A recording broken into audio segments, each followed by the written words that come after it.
Bonjour, on continue donc sur le cours de thermodynamique et on va traiter sur cette vidéo le chapitre 8 concernant le changement d'état d'un corps pur. La matière existe sous trois formes principaux qui sont solide, liquide et gaz. Le solide a une forme propre et un volume propre. Le liquide a un volume propre mais n'a pas de forme propre. Le gaz n'a ni volume ni forme propre, il occupe tout le volume dont il peut disposer. Mécanisme de changement de phase. On va considérer un système thermodynamique à l'état gazeux. On se point à l'état gazeux, donc occupant un volume V0 sous une pression P0, et on va lui faire subir une compression isotherme. Donc lors de la compression isotherme, la pression augmente, le volume diminue, et on constate, en comprimant le gaz, qu'en un point A, on observe l'apparition de la première goutte liquide. À partir de ce point A, où on fait apparaître la première goutte liquide, si on continue à comprimer, la pression n'augmente plus, mais le gaz se transforme en liquide. Il se transforme en liquide continuellement, donc en réalisant la compression isotherme, jusqu'au point C. Au point C, donc le gaz sera transformé intégralement en liquide. Le palier AC s'appelle donc palier de liquéfaction. Au point A, le gaz est saturé, et donc si on continue à le comprimer, il se transforme en liquide. Et les quantités de liquide et de gaz, donc la quantité de liquide augmente en allant de A vers C. Au point C, donc le gaz sera transformé entièrement en liquide. À partir du point C, si on continue à comprimer, la pression augmente à nouveau, et on constate, quand on arrive à un point D, l'apparition d'un premier germe solide, et à partir de l'apparition de ce premier germe solide, si on continue à comprimer, le liquide donc est saturé, il se transforme en solide, et la quantité de solide augmente jusqu'au point E où on aura le liquide transformé intégralement en solide. La pression augmente à nouveau quand on a au point E que du solide. Si on continue à comprimer, la pression augmente à nouveau. Voilà donc, si on considère donc l'équilibre gaz-liquide, ce palier de liquéfaction qu'on appelle palier de liquéfaction AC, qui correspond à la coexistence du gaz et liquide, on constate qu'en tout point de ce palier, bien sûr, il s'agit d'une isotherme, la température est constante, et aussi la pression est constante. Donc pression constante, température constante. Or, on montre que dG, que la différentielle de l'enthalpie libre, dG égale VdP moins dt. Donc à pression constante, dP égale 0. À température constante, dt égale 0. Et donc on aura dG égale 0.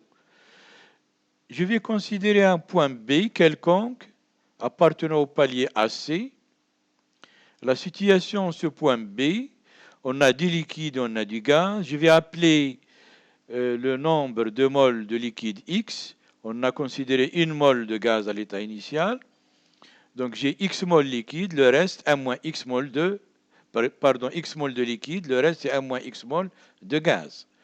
Je vais appeler l'enthalpie libre d'une mole liquide GL de TP1 et je vais appeler l'enthalpie libre d'une mole de vapeur GV de TP1. G, donc c'est une grandeur extensive, additive. Donc on aura G au point B, donc on aura l'enthalpie libre du liquide plus l'enthalpie libre du gaz. Donc on a l'enthalpie libre de X mol liquide plus l'enthalpie libre de 1 moins X mol de gaz. Donc on a G, donc l'enthalpie libre du liquide, c'est l'enthalpie libre d'une mole fois le nombre de moles, plus l'enthalpie libre d'une mole de vapeur fois le nombre de moles de vapeur. Ça nous donne G égale donc X GL de TP1 plus 1 moins X GV de TP1. Et dG, donc bien sûr, à température et pression constante, GL de TP1 constante, GV de TP1 constante.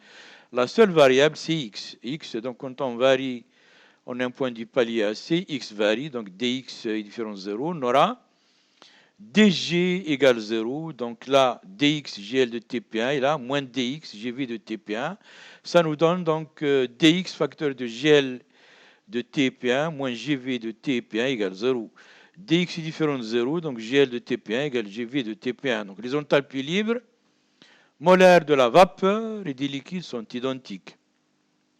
Le même raisonnement pourra être appliqué aux autres changements de phase. Voilà donc la terminologie correspondant aux différentes phases possibles. Si donc je considère, je commence en gaz ici, le gaz, pour y aller au liquide, donc le gaz, pour donc liquéfier le gaz, c'est la liquéfaction. Le passage du gaz au liquide, c'est la liquéfaction. Et le passage du liquide au gaz, c'est la vaporisation. Donc liquide, gaz, vaporisation, gaz, liquide, liquéfaction. Pour le passage du liquide au solide, donc du liquide au solide, c'est la solidification. Liquide, solide, solidification. Et du solide au liquide, la fusion.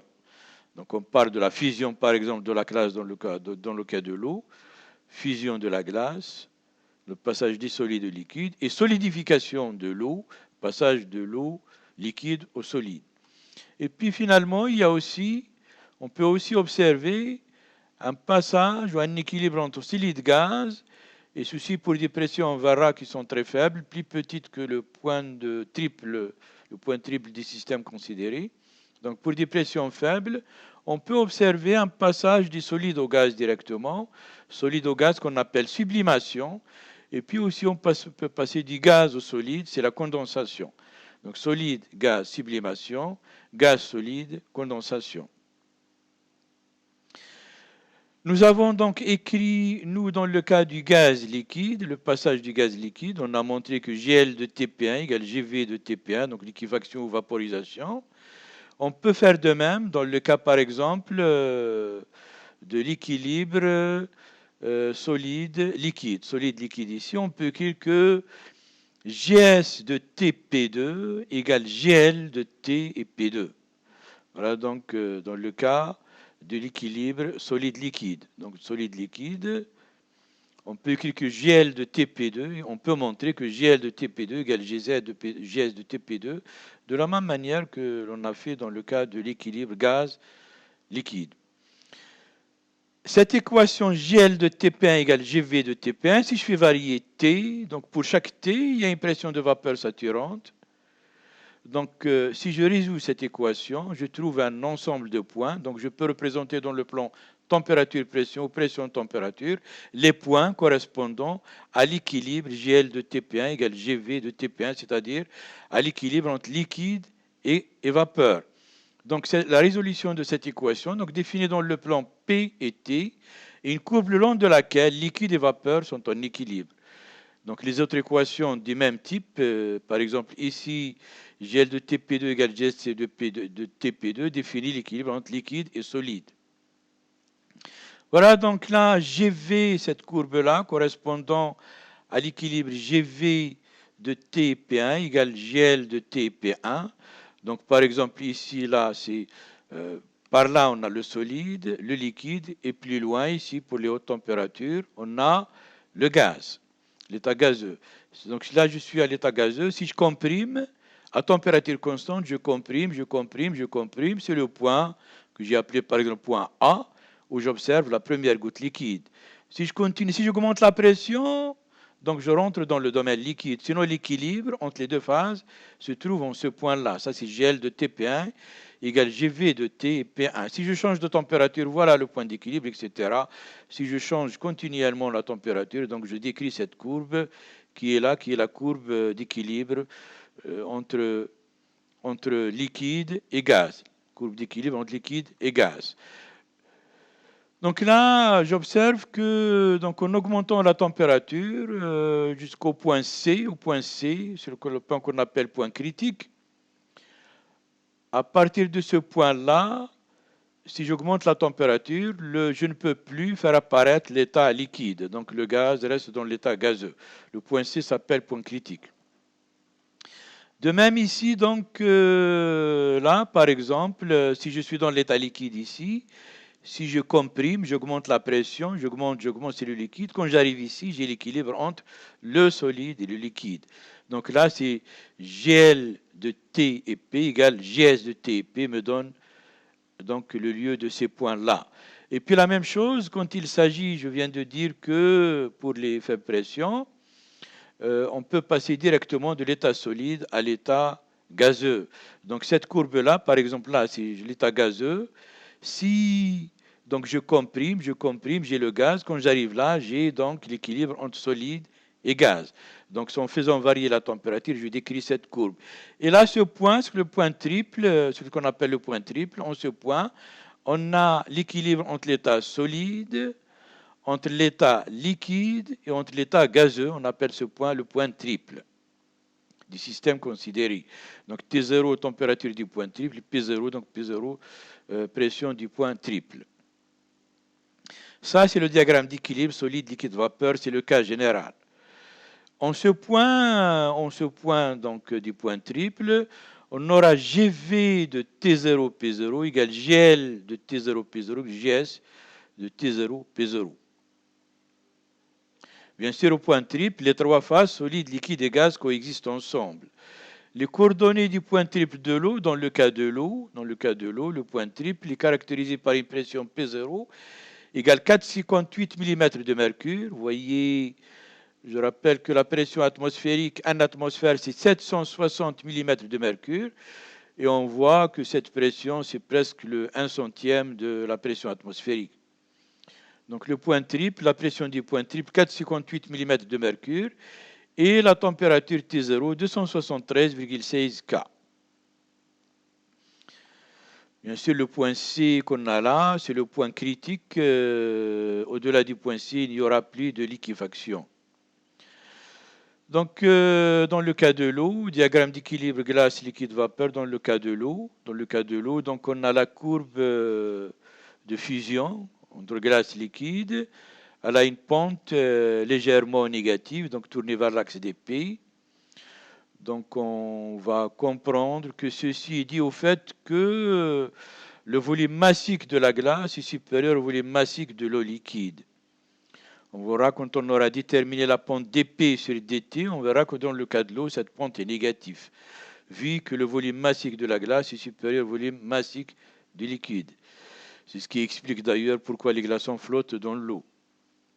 Isotherme d'Andrews et point critique. Si on change la température à laquelle on effectue la transformation gaz liquide, on obtient bien sûr une autre courbe qui représente l'évolution du système. Alors donc là, par exemple, je réalise une compression isotherme, je comprime jusqu'au point où j'observe l'apparition de la première goutte liquide, transformation du gaz au liquide à pression constante, en comprimant bien sûr, jusqu'à ce point où le gaz sera transformé entièrement en liquide. À partir de là, on comprime, la pression augmente à nouveau.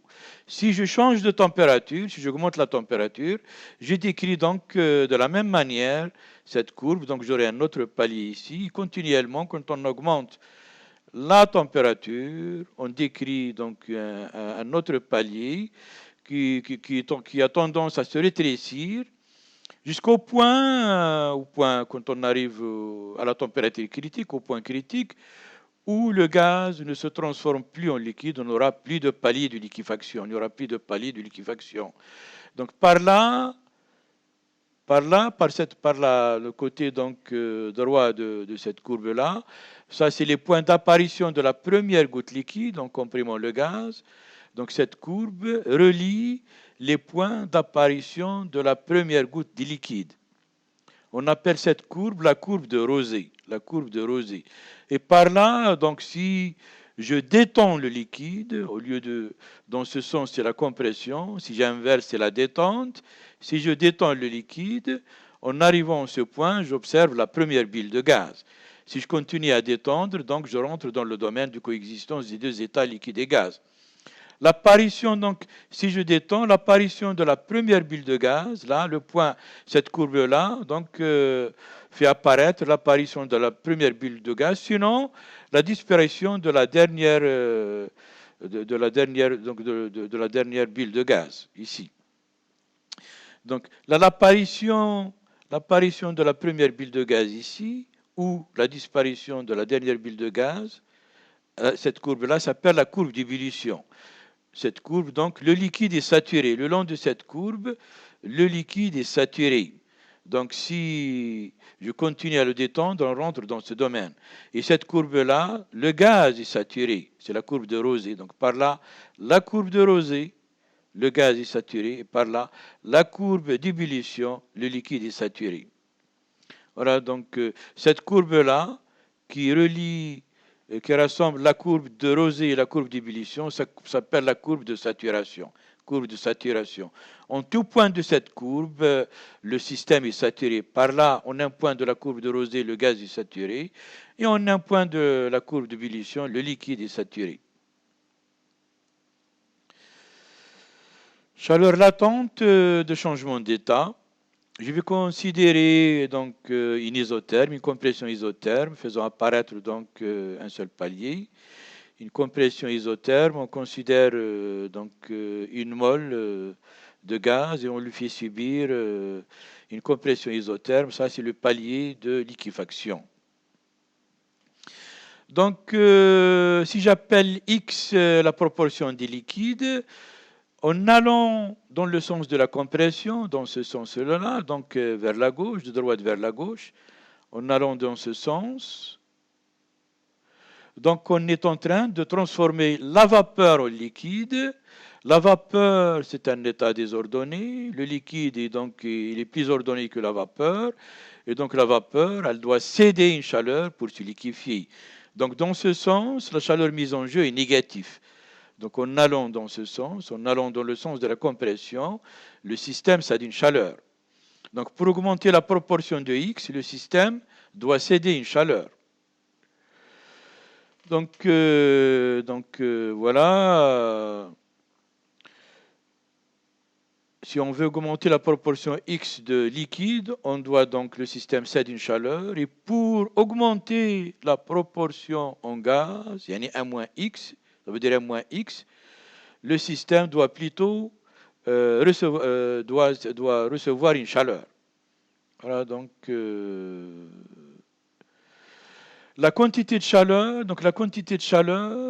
qu'une mole de gaz en ce point, donc et la quantité de chaleur d'une mole de gaz que reçoit une mole de gaz pour se transformer en une mole liquide s'appelle chaleur latente. Donc je répète, la quantité de chaleur que reçoit une mole de gaz pour se transformer en une mole liquide s'appelle chaleur latente de transformation.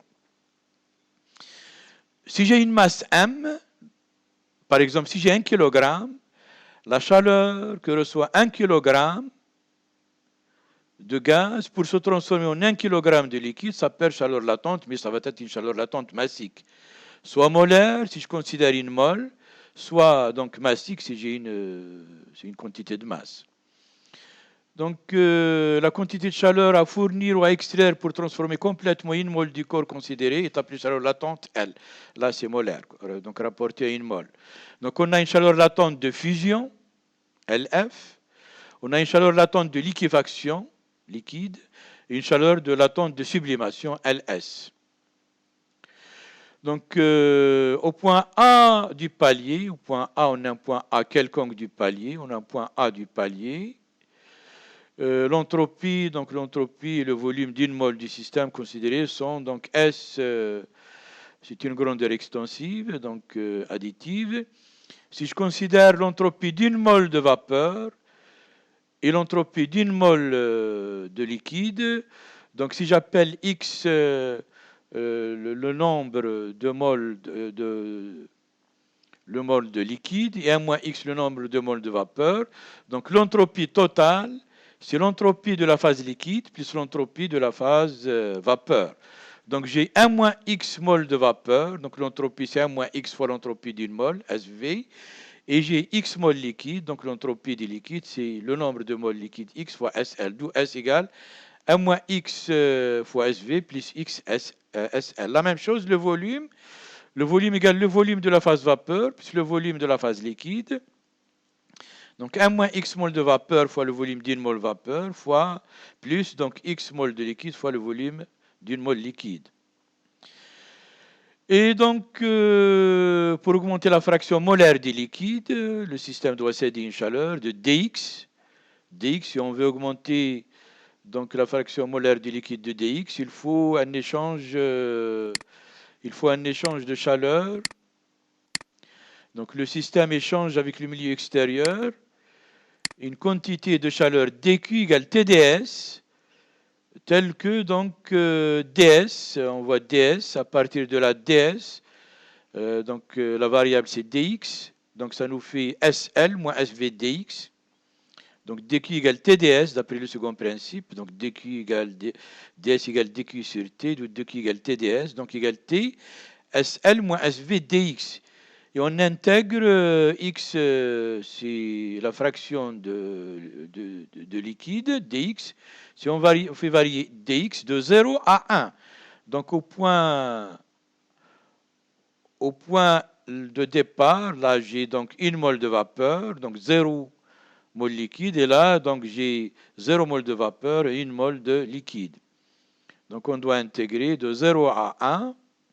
Ça nous fait donc Q égale T, SL moins SV. Intégré de 0 à 1, ça nous fait 1 T, Q égale T, SL moins SV. Bien sûr, Q est négatif, puisqu'on transforme un gaz en liquide. Et ça nous fait donc la chaleur latente L égale valeur absolue de Q égale T, SV moins SL. C'est la chaleur latente de changement d'état. Donc l'existence de chaleur latente dit au fait que l'entropie du système varie au cours du changement de phase. Donc SV est différent de SL. En fait, si on considère l'enthalpie libre, dG égale moins SDT plus VDP, dG c'est une différentielle totale exacte, égale d de G sur dt à pression constante dt, plus d de G sur dP à température constante dP. Et on voit là que donc dG sur dt à pression constante égale moins S, c'est-à-dire que S égale moins dG sur dt à pression constante, et V égale dG sur dP à température constante. Donc si on représente l'entropie S en fonction de T, S en fonction de T, donc si on chauffe un liquide, bien sûr que la vapeur existe à haute température. Donc, à basse température, on a un liquide. Si je considère que la température de changement d'état, par exemple pour l'eau sous une pression de 1 atmosphère, c'est 100 degrés pour faire passer donc, le liquide à la vapeur. Donc, si je chauffe un liquide, l'entropie augmente. Donc, j'agite le liquide, l'entropie augmente. Et bien sûr, la vapeur, c'est un état désordonné. L'entropie de la vapeur en valeur absolue, elle est plus grande que celle des liquides. Donc, dans le cas des liquides, si je chauffe, l'entropie, elle augmente. Et quand je tends vers la température de changement d'état, S tend vers SL, si j'ai une mole, je considère une mole liquide, tend vers SL, l'enthalpie d'une mole liquide. Donc je tends vers T0 par valeur négative. Quand je tends vers T0 par valeur négative, S tend vers SL, entropie d'une mole liquide. Dans le cas de la vapeur, donc j'ai à haute température, si je refroidis, donc j'ai tendance à diminuer S, je refroidis, S diminue, et quand je tends vers la température de changement d'état, S tend vers SV, l'entropie d'une mole de vapeur. Donc quand je tends vers T0, S tend vers SV, enthalpie libre, entropie d'une mole de vapeur, entropie d'une mole de vapeur. Vous voyez très bien qu'on a une discontinuité SV moins SL, donc est différent de 0. La même chose dans le cas pour le volume, donc V en fonction de T. Quand je chauffe le liquide, j'ai tendance à augmenter le volume. Et quand je tends vers T0, la température de changement d'état, le volume tend vers VL, le volume d'une mole liquide. Donc le volume ici tend par valeur négative vers T0, donc je tends vers VL, le volume d'une mole de liquide. À haute température, là, donc le volume le volume du gaz. Si je refroidis, le volume diminue. Je refroidis, le volume diminue. Quand je tends vers 0, le volume d'une mole de vapeur tend vers VV. Donc là, je fais tendre T vers T0 par valeur positive. Et là, T tend vers T0 par valeur négative. Donc je tends vers VV. Donc VV moins VL. Donc il discontinue. Donc le volume est discontinu. VV moins VL est différent de 0. Donc là donc j'ai donc les transformations qui présentent ces discontinuités. Et donc, bien sûr, l'existence des chaleurs latentes sont appelées transitions du premier ordre par opposition aux transitions du second ordre pour lesquelles ces dérivés donc restent continus. Formule de Clapeyron. Formule de Clapeyron. Donc, la formule de Clapeyron, donc elle traduit la variation de P lorsqu'on fait varier T. Donc, la formule de Clapeyron traduit la variation de la pression à laquelle se produit bien sûr le changement de phase lorsque la température varie. La question qui se pose est quel est l'accroissement dPL résultant d'un accroissement de température dt. Donc je vais considérer une isotherme, une compression isotherme T. Voilà, donc faisons apparaître donc un palier de liquéfaction de pression donc PL, pression de vapeur souterraine PL, et je fais varier T de dt, donc je considère une isotherme T plus dt, proche de T, T plus dt, qui lui correspond à un palier de liquéfaction PL plus dPL. Donc le problème est de déterminer dPL sur dt. Si je considère ça, c'est dans un diagramme PV. Si je considère un diagramme P, pression-température, donc la courbe de coexistence de l'équilibre liquide-gaz, par là liquide-gaz, courbe de coexistence des deux phases. Je vais considérer un point donc défini par PLT, PL et T, et un point très proche défini par PL plus dPL et T plus dt. Donc lors de l'évolution le long du palier, donc si j'évolue lors de ce palier, en tout point de ce palier, donc j'ai dQ égale TdS, dQ égale TdS, égale T, je vais considérer S de T et V, S de T et V. S est une fonction d'état, ds différentiel total exact. J'écris que ds égale ds sur dt à volume constant dt plus ds sur dv à température constante dv, d'où dq égale tds égale t, ds sur dt à volume constant dt plus t, ds sur dv à température constante dv. Le long du palier, on a T égale constante et donc dt égale 0. Il s'agit d'une compression isotherme. dt égale 0. dt égale 0. Il reste dq égale T, ds sur dv à température constante dv. Et voilà donc, on va comprendre la force des équations de Maxwell.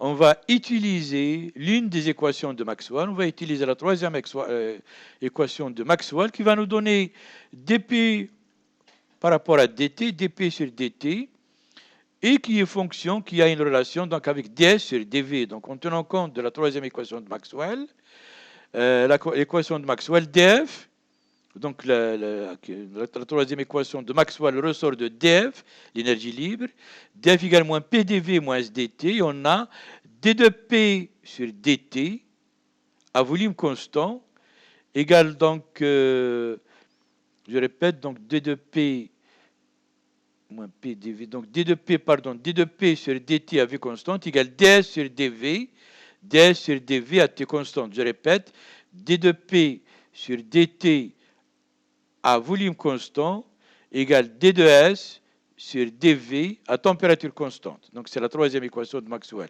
On a moins égale moins, c'est plus. Donc d de P sur dt à volume constant égale ds sur dV à température constante. Et vous voyez très bien, si je remplace ds sur dV à température constante par dp sur dt à volume constant, j'aurai donc, je peux déterminer dp sur dt. En remplaçant donc, j'obtiens dq égale t, dpl sur dt à volume constant dv. Or, la pression de liquéfaction, PL, elle dépend de la température. Si je fais varier la température, la pression du palier varie. Donc, si je fais varier la température, le palier varie. Mais si je fais varier, donc, Si je fais varier le volume, en faisant varier le volume, voyez le volume, en faisant varier le volume, le volume varie, PL ne varie pas. Donc PL ne dépend pas de V, mais elle dépend de T. En faisant varier le volume, PL ne varie pas, mais en faisant varier la température, PL varie. Donc la pression de l'équation PL dépend de la température T, mais pas du volume. Donc dPL sur dt est indépendante du volume, elle ne dépend pas du volume. Donc si j'intègre, cette quantité ressort à température constante, Q, donc Q égale T, dPL sur dt intégrale sur dV, j'intègre du volume VV, le volume d'une mole de vapeur, jusqu'à le volume d'une mole liquide, de VV jusqu'à VL. Donc ça nous fait Q égale T dPL sur dt à volume constant, intégrale de VV à VL de dV, égale T, donc dPL sur dt à volume constant, ça nous fait VL moins VV. VL moins VV. Donc, et puisque Q est négatif, moins Q est positif, et moins Q est positif égale L, chaleur latente de changement d'état. Donc on aura L égale T, dPL sur dt, VV moins VL. D'où donc dPL sur dt, dPL sur dt, égale L sur T, L sur T, VV moins VL. C'est la formule de Clapeyron. Donc on arrive, donc en utilisant l'équation, la troisième équation de Maxwell, donc on retrouve facilement la relation, la formule de Clapeyron, dPL sur dt, égale L sur T, VV moins VL. Donc on peut démontrer autrement cette relation en considérant donc les points d'équilibre TPL et T plus DT, PL plus DPL. On sait que à l'équilibre entre les phases liquides et gaz, on peut écrire que GL de TPL égale GV de TPL. Et à l'équilibre, donc si je considère le palier de liquéfaction à la température T plus DT, PL plus DPL, donc j'aurai l'équilibre entre les deux phases, j'aurai GL de T plus DT, PL plus DPL, égale GV de T plus DT, PL plus DPL. Et donc, en écrivant, donc, on montre donc facilement que, en écrivant que, donc, GL, sachant que GL de TPL égale GV de TPL, là on montre que GL de TPL plus DGL, à partir de là, GL de TPL plus DGL égale GV de TPL plus DGV, d'où donc on montre aisément, facilement que DGL égale DGV, DGL égale DGV. DGL égale DGV. À partir de là, en écrivant donc cette égalité, DGL, DG, on sait que DG égale VDP moins SDT, dans le cas de DGL, VLDPL moins SLDT égale VVDPV moins SVDT. Et donc on arrange cette relation, on aura SV moins SLDT égale VV moins VLDPL, d'où DPL sur DT égale L sur TVV moins VL. Donc, bien sûr, le même raisonnement serait évidemment valable dans le cas d'une transformation liquide-solide ou solide-gaz. Dans le cas de la transformation liquide-solide, dans le cas des liquides solides, le volume V liquide et V solide sont très proches. Et donc, la relation, la formule de Clapeyron, dPL sur dt, VL, donc ça nous fait VL. Les volumes molaires du liquide solide sont donc très voisins et donc la pente dP sur dt serait très grande. Donc on divise presque une valeur proche de 0, ça nous fait un dP sur dt très grand. On note que le volume molaire du liquide est supérieur au volume molaire du solide, sauf pour la glace et quelques autres substances. Donc dPL sur dt, dans le cas général, est positif. Le volume liquide est supérieur au volume solide. Donc une augmentation de la pression donc entraîne une augmentation de la température de solidification. Mais dans le cas où si le volume liquide est inférieur au volume solide, c'est le cas de l'eau, dPL sur dt est négatif. Donc un accroissement de la température lui correspond à une diminution de la température. Donc un accroissement de la température, de la pression bien sûr, un accroissement de la pression diminue la température de solidification. Donc, à température inférieure à 0, donc, il suffit par exemple d'augmenter la pression pour obtenir la fusion de la glace. Donc si on applique la formule de Clapeyron à la liquéfaction liquide-gaz ou la sublimation solide-gaz, dans les deux cas, le volume du gaz est très supérieur au volume du liquide ou au volume du solide. Donc on ne peut négliger le volume du solide ou le volume du liquide devant le volume du gaz et écrire que dP sur dt égale L sur T VV. Si je considère la vapeur comme un gaz parfait, donc on peut donc écrire que PVV égale RT, on considère une mole de vapeur, et donc VV égale RT sur P, d'où dP sur dt, je remplace LP sur RT au carré, ce qui me donne donc dP sur P égale L sur R, D de moins 1 sur T. Si j'intègre, donc je trouve que log de P égale moins L sur RT plus constante, ce qui me donne, en prenant l'exponentielle, P égale P0 exponentielle moins L sur RT. Donc bien sûr, en mesurant P, on peut, à une température donnée, on peut calculer P0. Nous, donc, on aura donc P égale P0 exponentielle moins L sur RT. Et on voit que P augmente exponentiellement avec T. C'est-à-dire que P diminue exponentiellement avec T. Montre que la pression de vapeur saturante décroît très vite quand la température diminue. Voilà, donc on va terminer ce chapitre concernant les changements d'état par un exercice d'application. Voilà, on considère une masse M de vapeur d'eau saturante à la température T1. Donc on lui fait subir une détente adiabatique réversible. Au cours de cette détente, la vapeur se condense partiellement. Calculer la proportion X du titre massique d'eau liquide ainsi obtenue en fonction de la température finale T2, des valeurs L1 et L2 prises à T1 et T2 par la chaleur latente de vaporisation et la chaleur massique C de l'eau liquide, C est supposée indépendante de la température. Donc les valeurs numériques pour l'application numérique. On nous dit une masse M de vapeur saturante. La vapeur saturante, donc on doit se trouver dans... Donc là, je considère la courbe de saturation. La vapeur saturée, on doit exister dans un point de la courbe de saturation. Je considère le point A d'une masse M de vapeur à la température T1. C'est l'état initial. Donc à la température T1, saturée. Elle est saturée. Et on va lui faire subir une détente adiabatique. La détente, lors de la détente, le volume va augmenter. Et la détente adiabatique,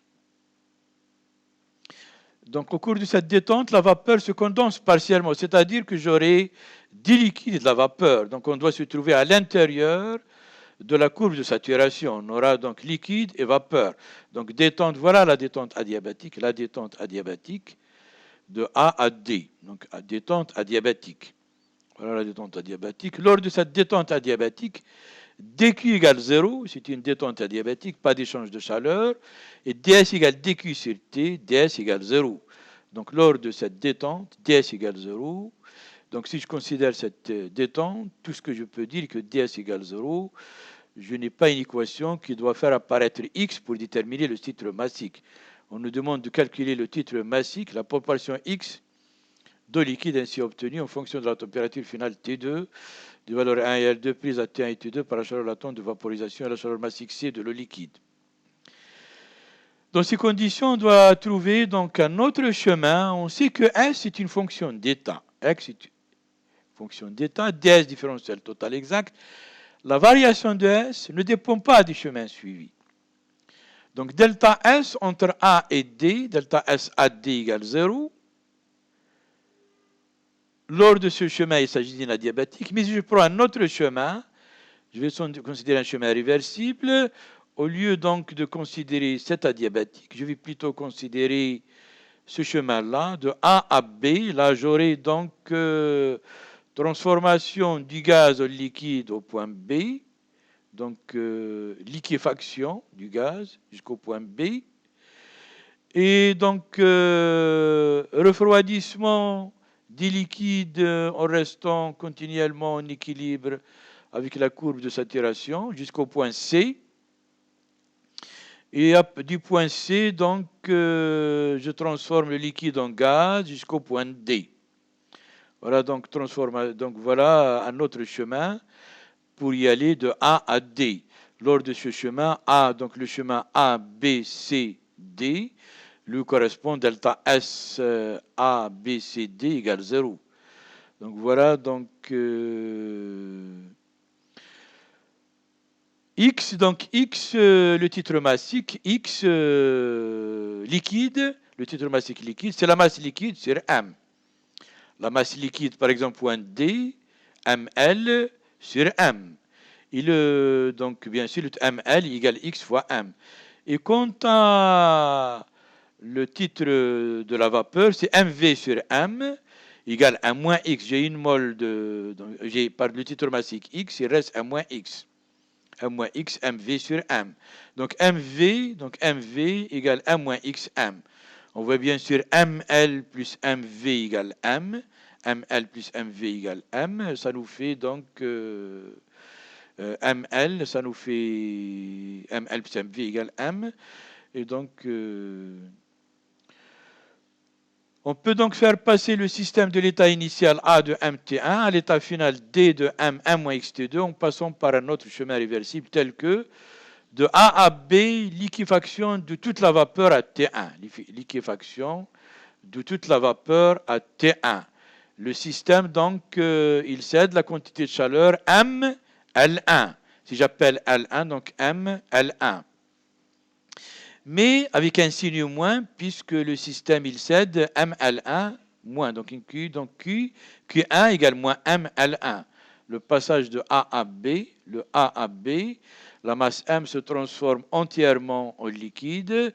La chaleur Q est négative. La chaleur latente, c'est L1 moins ML1. Donc, Q égale moins ML1. Et on a donc ds égale dQ sur T.